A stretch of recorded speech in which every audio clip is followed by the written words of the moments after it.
కేదార్ యువరాజ్ని బలవంతంగా ఒక కుటుంబం ఉండే చోటికి తీసుకెళ్తాడు. ఏంట్రా ఇక్కడికి ఎందుకు తీసుకొచ్చావు అని యువరాజ్ అడుగుతూ ఉండగా, అదిగో చూడు అంటూ అక్కడున్న ఒక ఆవిడని, ఒక చిన్న పాపని చూపిస్తూ ఉంటాడు కేదార్. అక్కడ ఒక చిన్న పాప ఇంట్లో నుండి ఏడుస్తూ ఉంటుంది. బయట ఆవిడ కట్టెలపై మీద గంజి కాస్తూ ఉంటుంది. అమ్మా అమ్మా అని ఏడుస్తూ ఉండగా, ఏమైందమ్మా అంటూ లోపలికి వెళ్ళగానే, ఆకలిగా ఉందమ్మా అని ఏడుస్తూ ఉంటుంది ఆ అమ్మాయి.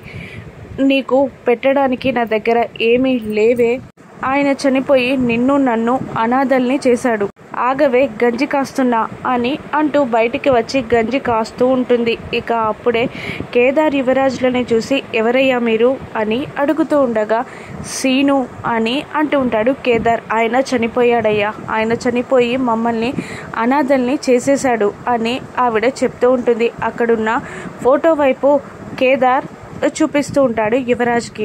ఆ సీను ఎవరో కాదు, యువరాజ్ చంపిన డ్రైవర్.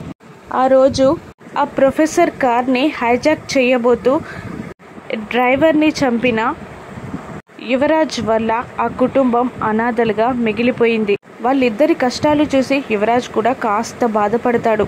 ఏమైందమ్మా అని కేదార్ అడుగుతుండగా, ఎవరో మా ఆయన్ని చంపేశారయ్యా, మేము అనాథలమైపోయాం, నా కూతురు ఏడుస్తుంది, ఆడపిల్ల తల్లిగా నాకు ఎన్ని భయాలున్నాయో నేను చెప్పాల్సిన అవసరం లేదు అని అంటుండగా, మీ కష్టాలు మాకు అర్థమయ్యాయమ్మా, మేము ఇన్సూరెన్స్ కంపెనీ నుండి వచ్చాం, నీ భర్తకి 5 లక్షల ఇన్సూరెన్స్ వచ్చింది, ఇదిగో ఈసారే తీసుకొచ్చారు అంటూ యువరాజ్కి 5 లక్షలు ఇచ్చి ఆ అమ్మాయికి ఇవ్వమని అంటుంటాడు కేదార్. 5 లక్షలు ఇస్తాడు యువరాజ్. ఇంకా ఆవిడ తిడుతూ ఉంటుంది, చంపినవాడెవడో నా కుటుంబాన్ని అనాథని చేశాడు, రోడ్డుపై పడేశాడు మమ్మల్ని. ఒక్క హత్య చేసే ముందు ఎంతమంది కుటుంబాలు రోడ్డు మీదకి వస్తాయో కూడా తెలీదా, నేను ఆవేశంతో మాట్లాడుతున్నాను, కాస్త మందైనా మారుతారని మాట్లాడుతున్నాను, మా ఉసురు తగలకుండా ఉంటుందా అని ఆవిడ అంటూ ఉండగా బాధగా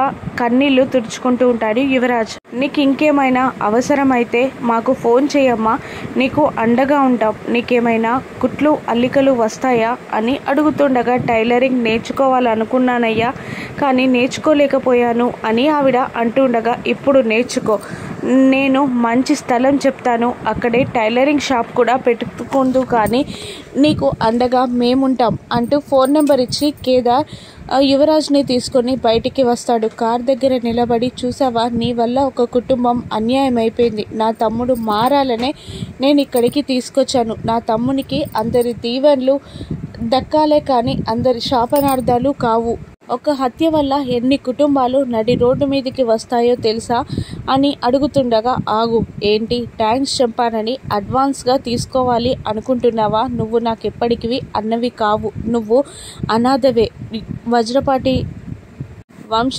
వారసుని నేనే అంటూ కేదార్ చేతిలో నుండి కార్ కీస్ లాక్కొని కేదార్ ని వదిలిపెట్టి యువరాజ్ అక్కడి నుండి వెళ్ళిపోతాడు. మరోవైపు సుధాకర్ ఇంటికి వచ్చి యువరాజ్ పై మండిపడుతూ ఉంటాడు. ఎక్కడ వీడు, ఎక్కడికి వెళ్ళాడు, వైజయంతి ఎక్కడా, నీ కొడుకెక్కడా అని అడుగుతుండగా, నాకు తెలియదు అని అంటూ ఉంటుంది. మరోవైపు శ్రీవల్లి కూడా తనపై పడిన నిందలకి ఏడుస్తూ ఉంటుంది. ఇక అప్పుడే నిషి బయట నిలబడగానే కేదార్ని వదిలిపెట్టి యువరాజ్ ఒక్కడే కారులో వస్తూ ఉంటాడు. ఎక్కడికి వెళ్ళావు అని నిషి అడుగుతుండగా, ఫ్రెండ్ని కలవడానికి వెళ్ళానులే అంటుండగా, ఆ కేదార్ నిన్నెందుకు తీసుకెళ్లాడు, నిన్నేమైనా భయపెట్టాడా అని అడుగుతూ ఉంటుంది నిషి. లేదు, ఎందుకు ఇంత పొద్దున్నే నాకు తగిలావు నువ్వు అని అంటూ ఉంటాడు యువరాజ్.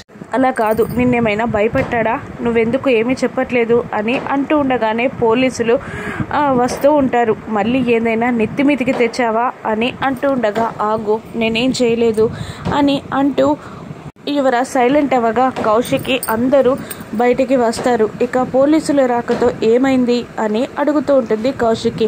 మీ తమ్ముడు ఒకరిని హత్య చేసి పారిపోతున్నాడు అని అంటూ ఉంటాడు ఎస్ఐ. దాంతో యువరాజ్ షాక్ అవుతాడు. ఏంటి, ఏం మాట్లాడుతున్నారు మీరు అని అడుగుతుండగా, మల్లేష్ అనే బాయ్ని బార్లో బాగా తాగి కొట్టడమే కాకుండా చంపేశాడు, చంపి శవాన్ని కార్లు పెట్టుకొని తిరుగుతున్నాడని మాకు ఇన్ఫర్మేషన్ వచ్చింది, అందుకే చెక్ చేయడానికి వచ్చాం అని అనగానే మీకు కంప్లైంట్ ఇచ్చారా, సాక్ష్యం దొరికిందా అని జగదాత్రి అడుగుతుండగా సాక్ష్యం దొరికిందనే వచ్చాం మేడం, కార్లో శవం పెట్టుకొని తిరుగుతున్నాడని మాకు ఇన్ఫర్మేషన్ వచ్చింది అని అనగానే నాకేం తెలీదు అంటాడు యువరాజ్.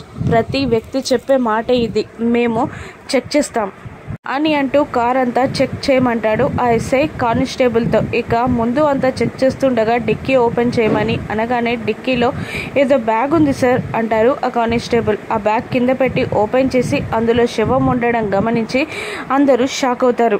ఇప్పుడేమంటారు సార్, మర్డర్ చేసి పారిపోతున్నారా అని ఎస్ఐ అంటుండగా నేనేం చేయలేదు అని అంటుంటాడు యువరాజ్. సుధాకర్, చి ఎంత దిగజారిపోయావురా, ఆఖరికి మర్డర్ చేసే స్టేజ్కి కూడా వచ్చావా, అసలు వీడు మర్డర్ చేసే స్థాయికి పడిపోయాడండి, వీడు నలుగురిలో ఉండడానికి కూడా వీల్లేదు, తీసుకెళ్ళండి, రాకపోతే లాక్కెళ్ళండి అని అంటూ ఉంటాడు సుధాకర్.